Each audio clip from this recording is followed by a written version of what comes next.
नमस्कार दोस्तों, हमारे चैनल के अंदर आपका स्वागत है। दोस्तों, सूर्य देव को सभी ग्रहों का स्वामी माना गया है। जहां पर सूर्य देव होते हैं, समझ लीजिए उस व्यक्ति की कुंडली का कोई भी बाल बांका नहीं कर पाता है। और दोस्तों, जिस व्यक्ति की कुंडली के अंदर सूर्य नीचे की अवस्था के अंदर आ जाता है, लाख प्रयत्न कर ले, लाख मेहनत कर ले, उसके बाद भी उस व्यक्ति का दोस्तों कभी भी उत्थान नहीं हो पाता। इसीलिए सूर्य देव को विशेष माना गया है। दोस्तों, आज हम आपको यही बताने वाले हैं कि अगर आप भी भगवान सूर्य देव को जल देने वाले लोटे के अंदर डाल देते यह चीज, तो मात्र 21 दिनों के भीतर भीतर आपका दुर्भाग्य सौभाग्य में बदल जाता है। क्योंकि जब आप डायरेक्ट नवग्रहों के स्वामी सूर्य देव को ही मनाते हैं, तो दोस्तों आपकी कुंडली का कैसा भी क्यों न दोष हो, कैसा भी कोई भी दोष क्यों न हो, निश्चित तौर पर वह सही होकर रहता है और उसका प्रभाव भी आपके जीवन और आपके घर परिवार के अंदर देखने को मिलता है। तो दोस्तों, बात करते हैं सूर्य को जल चढ़ाने के ऐसे अनोखे नियम जिनकी जानकारी आपको होनी चाहिए ताकि आपसे किसी प्रकार की गलती न हो सके। दोस्तों, सबसे पहला, सूर्य को जल देने का सही समय। दोस्तों, सूर्य देव को जल देने का सही समय होता है ब्रह्म मुहूर्त। ब्रह्म मुहूर्त उसे कहा जाता है जब सूर्य उदय होने वाला होता है। सूर्य को उदय होने के साथ साथ अगर आप जल देते हैं तो दोस्तों इससे बढ़कर कोई अच्छा समय नहीं हो सकता। समझ लीजिए कि आप धनवान किस्मत के मालिक होंगे, आपकी किस्मत चमक गई है, इसी वजह से आप इस समय धन जल दे पा रहे हैं। तो अगर आप भी ब्रह्म मुहूर्त के अंदर सूर्य देव को जल देते हैं तो बहुत शुभ होता है। उसके बाद दोस्तों, ब्रह्म मुहूर्त सुबह 5 से 6 बजे, सुबह 6 से 7 बजे भी जो जल देता है उसे प्रदोष समय भी माना जाता है और इस समय भी स्वार्थ सिद्ध योग होता है। उसके बाद कई लोग जल देते हैं 7 से लेकर 8 बजे। दोस्तों, यह सर्वश्रेष्ठ समय भी माना जाता है। इसका फल आपको मिलेगा, इसकी अवधि थोड़ी लंबी होती है बस। लेकिन उसके बाद अगर आप सूर्य देव को जल देते हैं, ऐसा नहीं कि आप सुबह 10 बजे उठते हैं, 11 बजे उठते हैं, 12 बजे सूर्य देव को जल देते हैं, तो ऐसा आपका जल देना दुर्भाग्य को लेकर आता है। इसीलिए इस बात का जरूर आपको ध्यान देना चाहिए। अब दोस्तों, बात करते हैं सूर्य देव को जल देने की कुछ जरूरी जानकारी या गलतियां आपको नहीं करनी चाहिए। तो सबसे पहले, सूर्य देव को बिना स्नान किए आपको जल नहीं देना चाहिए। अगर आप स्नान किए बिना सूर्य देव को जल देते हैं तो ऐसा जल देना अशुद्ध माना जाता है, इसलिए पहले स्नान कर ले। दूसरा, मुख के अंदर किसी प्रकार की नशीली चीज को देखकर आपको जल नहीं अर्पित करना चाहिए। जैसे मुख के अंदर गुटखा, बीड़ी, दारू, तंबाकू ऐसी चीजें होती है तो आपको उसका फल प्राप्त नहीं होता है। तीसरा, सूर्य देव को जल हमेशा पीतल या तांबे के लोटे में ही देना चाहिए या किसी प्रकार की धातु, प्लास्टिक के बर्तन के अंदर या फिर लोहे के बर्तन के अंदर आपको सूर्य देव को जल अर्पित नहीं करना चाहिए। तीसरा, इस बात का ध्यान रखें, सूर्य देव को जल दे तो वह जल आपके कपड़ों को स्पर्श या आपके ऊपर नहीं गिरना चाहिए। ऐसा करना आपको सूर्य देव को जल देने के बराबर नहीं माना जाता। ऐसा आपका जल देना व्यर्थ चला जाता है, इसीलिए इस बात का भी आपको जरूर ध्यान रखना चाहिए। दोस्तों, बात करते हैं अगली चीज की। तो सूर्य देव को जल अर्पित करते समय अगर आप अपने फायदे के बारे में सोचते हैं तो इस बात का ध्यान रखें, किसी अन्य व्यक्ति के नुकसान के बारे में सोचकर भी आपको जल अर्पित नहीं करना चाहिए, अन्यथा ऐसा जल देना भी आपका स्वीकार नहीं किया जाता है।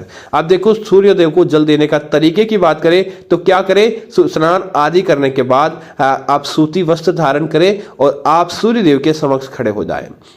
उसके बाद सूर्य देव के अपने माथे से भी ऊपर दोनों हाथ को करें और सूर्य देव को जल दे। तो दोस्तों, ध्यान रहे कि नीचे कच्ची मिट्टी हो ताकि वह जल मिट्टी के अंदर, धरती के अंदर चला जाए। अगर आप घरों के अंदर रहते हैं, शहरों के अंदर और कच्ची मिट्टी नहीं है, तो आप ऐसा प्रयास करें कि जल दे तो किसी गमले के अंदर गिरे ताकि उस गमले के अंदर ऊर्जा का संचार हो। उसके बाद उसके फूल पत्तियां आप काम में लेते हैं तो दोस्तों वह बहुत ज्यादा ताकतवर होती है। तो आप गमले के अंदर जल दे सकते हैं या फिर दोस्तों आप क्या करें कि आप किसी पात्र के अंदर, जैसे परात, थाली आदि के अंदर सूर्य देव को जल दे तो वो उसके अंदर इकट्ठा हो जाए और उसके बाद उस जल का छिड़काव आप घर के अंदर करते हैं तो दोस्तों वह जल बहुत ज्यादा पवित्र होता है। ऐसा जल आपको माला माल भी बना सकता है, इसके अंदर कोई बड़ी बात नहीं है। अब दोस्तों, बात करते हैं सूर्य देव को जल अर्पित करते समय आपको क्या चीज डालनी चाहिए ताकि आपका उद्धार हो और आपके घर परिवार के अंदर अंदर फायदा देखने को मिले। तो दोस्तों, अगर आपका विवाह नहीं हो पा रहा है, घर के अंदर लाख प्रयत्न कर लिया, चाहे आप लड़की हो या लड़का हो, आपका विवाह नहीं हो पा रहा है, तो सूर्यदेव को जब आप गुरुवार के दिन जल दें तो जल के अंदर हल्दी मिलाकर आपको सूर्यदेव को अर्पित करनी चाहिए। ऐसा करने से आपके विवाह के बहुत जल्द योग बनते हैं, विवाह संबंधी आपके दोष दूर होते हैं और निश्चित तौर पर आपके घर के अंदर मंगल कार्य होते हैं।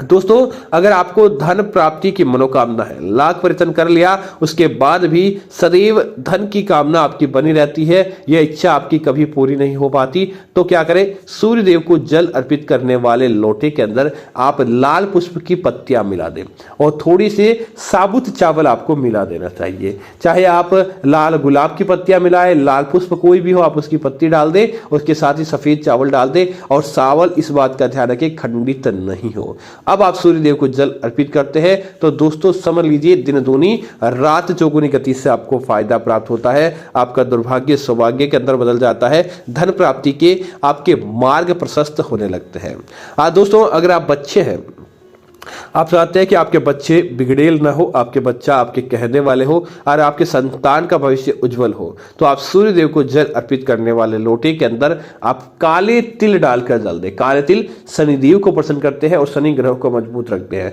और शनि ग्रह संतान पक्ष का ग्रह होता है। जब आप जैसा योग करते हैं तो आपकी संतान को वह चीज प्राप्त होती है। इसी वजह से सूर्यदेव को जल अर्पित करने वाले लोटे के अंदर आप अगर काले तिल डालकर जल अर्पित करते हैं तो शनि ग्रह क्रूर अवस्था में नहीं, आपको न्यायप्रिय अवस्था के अंदर रखता है, जिसके बाद आपकी संतान आपकी कहना मानने वाली होती है और आपके संतान का भविष्य उज्जवल होता है। दोस्तों, इसी तरह बात करें, आप कोई भी प्रकार का विदेश जाने की आपकी मनोकामना है, आपका कोई बड़ा प्रोजेक्ट है, जैसे आपको कोई विशेष प्रकार की नौकरी करनी है, आपको विदेश जाना है, आपको कोई बड़ी सफलता चाहिए, आप किसी बड़े प्रयास के अंदर लगे हैं और आपका वो प्रयास आप चाहते हैं कि असफल नहीं हो, तो सूर्यदेव को जल अर्पित करने वाले लोटे के अंदर आप दुर्वा घास और पीली हल्दी आप मिला दें और उसके बाद आप सूर्यदेव को जल अर्पित करें। और ऐसा केवल आपको एक दिन छोड़कर एक दिन करना है। दोस्तों, देखेंगे कि आपका बड़े से बड़ा किसी प्रकार का कोई स्वप्न या बड़े से बड़ा किसी प्रकार की कोई भी इच्छा होती है तो तुरंत पूरी होती है। वह इच्छा भगवान सूर्यदेव पूरी करते हैं और सूर्यदेव का आशीर्वाद ऐसा आपके ऊपर बनता है कि जो लोग आपके पीछे बात नहीं करते थे वह आपके दीवाने हो जाते हैं और आपके कामों को बनाकर ही रहते हैं। इतना प्रभावशाली सूर्यदेव का चमत्कार देखने को मिलता है। दोस्तों, इसी तरह अगर आप चाहते हैं कि आपका स्वास्थ्य सही हो जाए, आपको लाख प्रयत्न कर लिया, आपका स्वास्थ्य उत्तम नहीं हो पा रहा है, तो सूर्यदेव को जल अर्पित करने वाले लोटे के अंदर एक बूंद चमेली का तेल या फिर एक बूंद कपूर का तेल डालकर आप सूर्यदेव को जल दें। उसके बाद जो जल का पानी जमीन पर गिरा है या किसी पात्र के अंदर गिरा है, उसे लेकर बीमार व्यक्ति के माथे से लेकर सिर तक आपको लगा देना चाहिए या नहाने वाले पानी के अंदर उस पानी को डालकर स्नान करना चाहिए। दोस्तों, आप देखेंगे बड़ी से बड़ी असाध्य बीमारी क्यों ना हो, वह ठीक हो जाती है। उस बीमारी से आपको लाभ प्राप्त होता है और वो बीमारी कभी भी आपके घर परिवार को छूती नहीं है। इतना प्रभावशाली सूर्यदेव का चमत्कार होता है। तो उम्मीद है जानकारी आपको अच्छी लगी होगी। ऐसी अन्य जानकारी देखने के लिए आप हमारे चैनल को सब्सक्राइब करें और साथ ही साथ वीडियो को लाइक और शेयर करते रहे ताकि ऐसी जानकारी आपको मिलती रहेगी। धन्यवाद मित्रों।